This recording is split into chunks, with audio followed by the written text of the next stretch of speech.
مشورہ ہو رہا ہے حضور کی بات کو پھر کیسے روکا جائے. بہت کوشش کی مگر بات نہیں بن رہی. بات کو مختصر کروں، کافروں نے منصوبہ بنایا کہ ایک ہی بات رہ گئی ہے کہ حضور پاک علیہ الصلوۃ والسلام پہ حملہ کر کے آپ کو شہید کر دیا جائے، بس اس کے علاوہ اور اب کوئی بات نہیں ہے.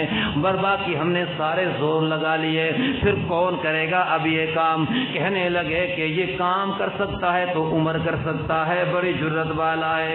عمر کہنے لگے کہ ہاں جی یہ کام میں کروں گا، حضور پاک علیہ الصلوۃ والسلام کو میں قتل کروں گا، نعوذ باللہ. چلو بھی بڑا ہم تجھے بہادر مانیں گے اور تیرا یہ احسان رہے گا. جناب عمر چل دیے تلوار لے کے حضور کی طرف اور بڑے غصے میں ہیں. اور صحابی رسول راستے میں مل گئے. صحابی راستے میں ملے، پوچھا کہ عمر آج کہاں جا رہے ہو؟ کہنے لگا کہ آج تو میں مسلمانوں کے نبی کو مارنے جا رہا ہوں. بڑا زور لگایا مگر اس کی بات نہیں رکی. آج میں اس کو شہید کرنے جا رہا ہوں. وہ صحابی رسول کہنے لگا کہ عمر کیا تو اس سے مطمئن ہو گیا ہے کہ وہ جو کچھ بھی ہے مگر حضور کا خاندان ہے، حضور کا قبیلہ ہے، بے شک وہ مسلمان نہیں مگر خاندان ہونے کی حیثیت سے وہ تجھے کیسے چھوڑ سکتے ہیں؟ وہ اپنا بدلہ لیں گے. ان سے کیسے مطمئن ہو گئے ہو؟ بات ہوتی رہی. عمر کہنے لگے کہ مجھے تیری باتوں سے ایسا لگ رہا ہے کہ تو بھی بددین ہو گیا ہے. جو مسلمان ہو جاتا اس کو کیا کہتے؟ بددین. مجھے تیری باتوں سے. صحابی رسول کہنے لگے کہ عمر میں بددین نہیں ہوا، میں اس نبی کا کلمہ پڑھ کے دیندار ہو گیا ہوں. کوئی ڈر نہیں، کوئی خوف نہیں، میں اس کا کلمہ پڑھ کے اسلام کے اندر داخل ہو گیا ہوں، مجھے کوئی فکر کی بات نہیں. عمر کہنے لگے چل پھر میں پہلے تیرا ہی کام کرتا ہوں، پہلے تجھے نمٹاتا ہوں، بات کی بات بعد میں رہے گی. اس نے کہا کہ لو میں تیرے ساتھ لڑنے کو تیار ہوں. اس صحابی نے بھی تلوار نکال لی اور وہ صحابی کہنے لگے عمر اسلام کو مٹانا چاہتے ہو، اس قرآن کے بعد کو دبانا چاہتے ہو؟ اللہ پاک نے فرمایا یریدون لیطفئوا نور اللہ بافواہہم واللہ متم نورہ ولو کرہ الکافرون.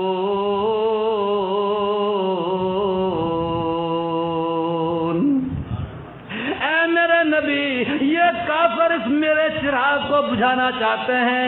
اے میرے پیارے پیغمبر یہ وہ چراغ نہیں جس کو منہ کی پھونکوں سے بجھا دیا جائے. یریدون لیطفئوا نور اللہ بافواہہم، یہ اللہ کا جلایا ہوا نور ہے، یہ اللہ کا بڑھایا ہوا نور ہے، یہ اللہ کا جلایا ہوا چراغ ہے، اس کو پھونکوں سے بجھایا نہیں جا سکتا. واللہ متم نورہ ولو کرہ الکافرون. اللہ پاک فرما رہے ہیں اے میرے پیارے پیغمبر تو بے دھڑک میرا قرآن سناتا جا، ایک وقت آئے گا تیرا رب کا یہ نور پوری دنیا میں پہنچ کے رہے گا. وہ صحابی کہنے لگے عمر اس حضور کو مٹانے جا رہے ہو، دین کو مٹانے جا رہے ہو. ارے عمر جا کے اپنے گھر کی تو خبر لو، تیرے تو گھر میں اسلام داخل ہو چکا ہے.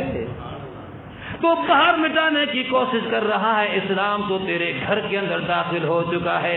جا کے اپنے گھر کی تو خبر لے، تیری بہن بھی مسلمان ہو گئی، تیرا بہنوئی بھی مسلمان ہو گیا ہے. اللہ غصہ آیا بڑا اس کو، عمر کو غصہ آیا میرے گھر کے اندر میں جس اسلام کو مٹانے کی فکر میں ہوں وہی اسلام میرے گھر کے اندر داخل ہو گیا ہے. غصے سے گھر گئے، بہن کا دروازہ کھٹکھٹایا تو اندر سے قرآن پاک کی تلاوت کی آواز آ رہی ہے. ٹائم نہیں ورنہ میں یہاں بہت کچھ کہتا، بہت کچھ کہتا. یہ وہ وقت تھا جب گھر گھر سے قرآن پاک کی تلاوت کی آواز آیا کرتی تھی. بہترین زمانہ تھا. اللہ پاک کی رحمتیں نقد اترا کرتی تھیں. ان کی عبادت اللہ پاک کے ہاں مقبول تھی. ایسا تھا وہ زمانہ. جناب عمر نے دروازہ کھٹکھٹایا اور بہن سمجھ گئی کہ بھائی آ گیا ہے, عمر آ گیا ہے. قرآن کو چھپایا, دروازہ کھولا تو بہن غصے میں ہے. بھائی کہنے لگا کہ اب جان کی دشمن تو بھی بددین ہو گئی ہے. وہ کہنے لگی عمر میں بددین نہیں, سچے اسلام کو قبول کر کے میں مسلمان ہو گئی ہوں. چھپانے کی کوئی بات نہیں, وہ مذہب بھی سچا ہے, وہ نبی بھی سچا ہے. عمر کو یہ بات کیسے برداشت ہوتی. اتنا مارا کہ خون بہنے لگا. بہن کو مارا, اتنا پہلے بہنوئی کو مارا اور پھر بہن کو مارا, خون بہنے لگا. بہن کہنے لگی عمر ہمیں اس لیے مارا جا رہا ہے کہ ہم اسلام کو قبول کر چکے ہیں, ہمیں اس لیے مارا جا رہا ہے, ہم نے سچے دین کو قبول کر لیا ہے. ہاں عمر قبول کر لیا, مار کے تو ہماری جان تو نکال سکتا ہے مگر ہمارے سینے سے قرآن کو نہیں نکال سکتا. بہن بولی عمر ہم کو اگر تو مار بھی ڈالے, شکنجوں میں کسے یا بوٹیاں کتوں پہ نچوا دے, مگر ہم اپنے دین سے ہرگز پھر نہیں سکتے. بلندی معرفت کی مل گئی ہے, گر نہیں سکتے. مر سکتے ہیں مگر ہم اسلام سے پیچھے نہیں ہٹ سکتے. خون بھی بہ رہا ہے, بہن کی باتیں بھی سن رہا ہے, اتنی جذبے والی باتیں, پیچھے ہٹنے کا نام ہی نہیں. عمر سوچنے پہ مجبور ہو گیا, آخر یہ کون سا کلام ہے جس نے میری بہن کو اتنا مضبوط کر دیا, جو میری عید کا جواب پتھر سے دے رہی ہے. وہ کون سا کلام ہے جو کبھی نہیں بولی مگر آج جرأت سے کہہ رہی ہے کہ پیچھے نہیں ہٹ سکتی. آخر سوچنے پہ مجبور ہو گیا تو کہا کہ بہن مجھے وہ کلام دکھا جس کو تو نے اتنا مضبوط کر دیا ہے, وہ کون سی کتاب ہے. بہن نے کہا میرے بھائی میں ایسے نہیں دکھا سکتی, وہ قرآن مجید بڑا پاکیزہ ہے. اللہ پاک نے فرمایا لا یمسہ الا المطہرون. اللہ پاک فرما رہے ہیں دنیا والوں کوئی بھی بندہ تم میں سے بے وضو اسے ہاتھ نہیں لگا سکتا. بے وضو وہ تو کافر ہے, وہ تو بے غسلہ ہے, وہ کیسے لگا سکتا ہے. ارے یہ کلام اتنا پیارا ہے, اس کو تو بے وضو بھی ہاتھ نہیں لگا سکتے ہو. اچھا بہن پھر کیا کروں, پہلے عمر غسل کر, پہلے پاک ہو پھر ملے گی وہ کتاب, پھر دکھائی جا سکتی ہے. اچھا بہن مجھے پاک کر دے. غسل دیا جا رہا ہے, پانی بہایا جا رہا ہے اور بہن کا خون بھی بہ رہا ہے, دعا بھی کر رہی ہے اے میرے اللہ اپنے بھائی کے ظاہر کو میں دھو رہی ہوں, اللہ اندر کو تو دھو دے. عمر پاک ہو گئے, بات لمبی نہیں کر رہا, پاک ہو گئے. اچھا دکھاؤ, دکھایا صحیفہ تو سامنے آیا طٰہٰ ما انزلنا علیک القرآن لتشقى.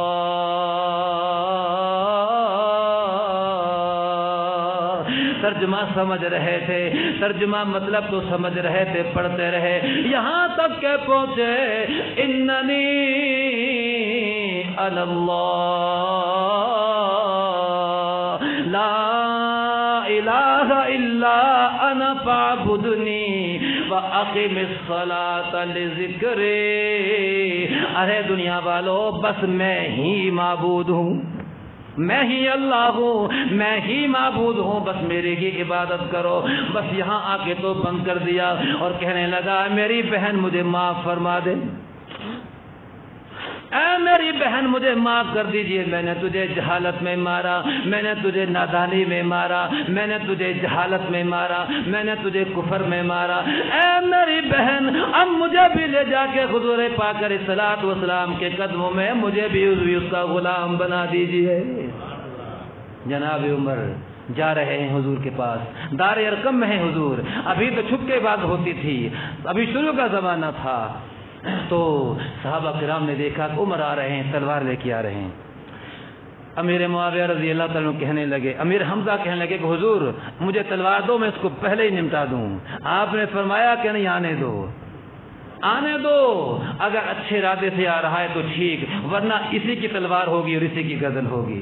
شاعر کہتا ہے حضور پاک علیہ السلام نے کیا کہا ہوگا؟ آپ نے کہا کہاں ہوگا؟ وہ آیا ہے تو آنے دو، بچھا دو پل کے راہوں پر، وہ پہلا سا نہیں لگتا، کرو نا شک نگاہوں پر، وہ آیا ہے نہ جانے کو، وہ آج جو آ رہا ہے مارنے کے لیے نہیں، آج غلام بننے آ رہا ہے، وہ آیا ہے نہ جانے کو، خدا کا انتخاب آیا۔ آپ نے فرمایا میرے صحابہ، کئی دن سے میں خانہ کعبہ کا غلاف پکڑ کے میں رو رو کے اللہ سے دعا مانگ رہا ہوں، اے اللہ عمر کی، اے میرے اللہ اسلام کی عزت کے لیے یا تو عمر عطا فرما دے یا ابو جہل مجھے عطا فرما دے۔ میں کئی دن سے اس لیے وہ آیا ہے نہ جانے کو، خدا کا انتخاب آیا، عمر ابن خطاب آیا۔ اللہ پاک نے ان دو میں سے عمر کو چن لیا ہے۔ جناب عمر قریب آئے، بیٹھ گئے، اور حضور پاک علیہ الصلوۃ والسلام نے کپڑا پکڑ کے کھینچ کے فرمایا، عمر کب تک ہمیں ستاؤ گے؟ کب تک میرے ماننے والوں کو مارو گے؟ کب تک میرے ماننے والوں پہ ظلم ڈھاؤ گے؟ عمر رو کے کہتے ہیں حضور آج ستانے نہیں آیا، آج میں بھی آپ کا غلام بننے آیا ہوں، حضور کلمہ پڑھا دیجئے، مجھے معافی دے دیجئے، آج حضور میں بھی آپ کا کلمہ پڑھ کے آپ کا غلام بننے آیا ہوں۔ حضور پاک علیہ الصلوۃ والسلام نے کلمہ پڑھایا تو صحابہ کرام نے نعرہ تکبیر کو بلند فرمایا، اللہ اکبر۔ صحابہ کرام خوش ہو گئے، تمہیں یارو مبارک ہو، عمر ابن خطاب آیا، عمر ابن خطاب آیا، خدا سے میں نے مانگا تھا دعاؤں کا جواب آیا، دعاؤں کا جواب آیا۔ تو میں جو بات کہہ رہا تھا، قرآن مجید ایسی کتاب ہے دلوں کو پھیرنے والی، دلوں کو بدلنے والی۔ میرے آقا علیہ الصلوۃ والسلام نے فرمایا، اے عمر وہ کیا تھی چیز جو تجھ کو میری محفل میں لائی ہے، وہ کیا تھی چیز جو تجھ کو میری محفل میں لائی ہے، اچانک آج تبدیلی بتاؤ کیسے آئی ہے۔